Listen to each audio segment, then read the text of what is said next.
Friends, welcome to MM institution. This is Malay. আশা করি তোমরা খুব ভালো আছো। এখনকার টপিক হচ্ছে তোমাদের যে পিজি অ্যাসাইনমেন্ট অলরেডি শুরু হয়ে গেছে। তোমরা জানোই তো, অনেকে হয়তো অনেকে এক্সাম দেওয়া স্টার্টও করেছো। আমি বলেছিলাম যে আমাদের জন্য ওয়েট করো, দুদিন আমরা পুরো স্টপ থাকবো, আগে ভালো মতো করে রেকটিফাই করে দেন আমি আপলোড করব।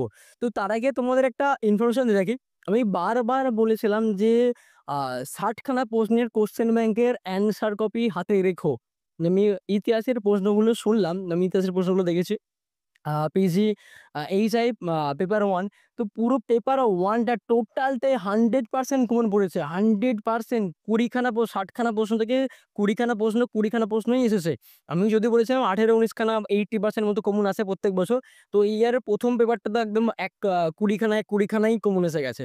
আমি আগেও বলেছিলাম, এখনো বলব, যদি কেউ নিজে অ্যাসাইনমেন্ট এক্সাম অনলাইনে নিজে দিতে চাও তো অবশ্যই কোশ্চেন ব্যাংকের উত্তর কপি হাতে নিয়ে এক্সাম দিও। কোনো ভিডিও পাও বা না পাও, কোনো নোটপত্র পাও বা না পাও, যে 60খানা প্রশ্নের উত্তর কপি আছে, তো ওটা রেডি করে তারপরে অ্যাসাইনমেন্ট দিতে যেও। কেউ যদি একা এক্সাম দিতে চাও, নিজে থেকে এক্সাম দিতে চাও, তো সেক্ষেত্রে বলছি, আমি আগেও বলেছিলাম এখনো বলবো, তো এই প্রশ্নগুলো ভালো করে নিয়ে নাও। তোমাদেরকে বলেছিলাম যে 50টা কমেন্ট করলে আমি সমস্তটা আপলোড করে দেবো।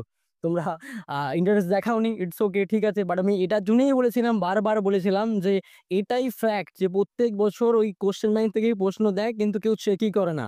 তো ওটাই বলার জন্যই বারবার বলেছিলাম। তো আমি বলব, যারা নিজে এক্সাম দিয়ে ভাবছো বা নিজে এক্সাম দিচ্ছ, তো ওই প্রশ্নগুলো আগে, যে 60খানা কোশ্চেন ব্যাংকের যে প্রশ্নের উত্তরগুলো আগে রেডি করে তারপরে দাও, ঠিক আছে? বাকি আপডেট ধীরে ধীরে আমি দিতে থাকবো।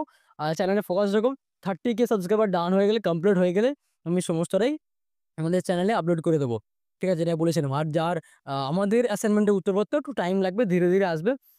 সমস্তটা টাইম নিয়ে ধীরে ধীরে আপলোড করবো, তাড়াহুড়োর কোনো ব্যাপার নেই। কারণ আমি আবারও বলেছি, একটা পেপারে 10 মিনিট করে লাগবে, 4টে পেপারের জন্য 40 মিনিট, 1 ঘন্টার মধ্যে তোমার পেপার পুরো কমপ্লিট হবে। তো সেক্ষেত্রে এত তাড়াহুড়ো করার কোনো মানেই হয় না। তো এটাই বলার। Wish you all the best. ভালো করে অ্যাসাইনমেন্ট দাও। তোমাদের অ্যাসাইনমেন্ট খুব ভালো হোক, এটাই চাই। Thank you so much.